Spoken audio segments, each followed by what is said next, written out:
কফ। দুই নক্তওয়ালা কফ আর ফা, দুটো একই রকম।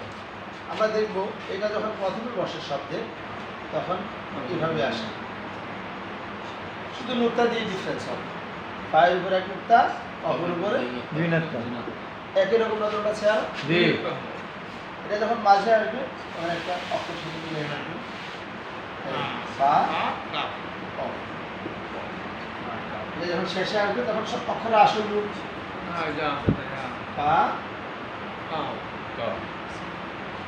তাহলে আমরা করতে পারি ফা ফা ফা ফা ফা ফা ফা ফা কফ কফ কফ কফ কফ কফ কফ কফ কফ কফ কফ কফ কফ কফ কফ কফ আক আক ক ক ক ক জিহ্বার গোড়া তার বরাবর উপরের তালুর সঙ্গে লাগাইয়া বিনক্তওয়ালা কফ। কফ জিহ্বার গোড়াটা কোথায় লাগবে? তার বরাবর উপরের তালুর সঙ্গে লাগবে কফ কফ কফ কফ বিনক্তওয়ালা কফ বিনক্তওয়ালা কফ। তাহলে ফা ফা ফা। ফা। আমরা শুধু টাচ দিয়ে যাচ্ছি, আমরা এগুলো জানি। জি। ফা আর কফ শিখলাম না, জি। তাহলে বাকি থাকলো কি? লাম লাম কাফ লাম। এই দুটো একই রকম, কাফ আর লামটা একই রকম দেখবেন। ওটা একই রকম না দেখতে? এই শুধু কাফের একটা আয় করা দিলাম, কাফ হয়ে গেল। প্রথম রূপটা এইভাবে আসে, কাফ হলো লাম।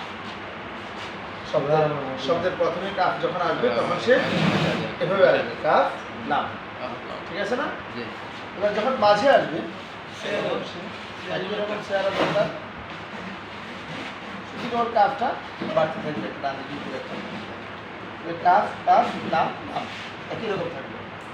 যখন শব্দের শেষে আসবে আসল রূপটা আসবে লাম। তাহলে আমরা কি বলতে পারি? Calf calf calf calf calf calf calf calf লাম লাম লাম লাম লাম লাম লাম লাম calf calf calf calf calf calf calf calf লাম লাম লাম লাম লাম লাম লাম লাম। জিহ্বার গোড়া হইতে একটু আগে বাড়াই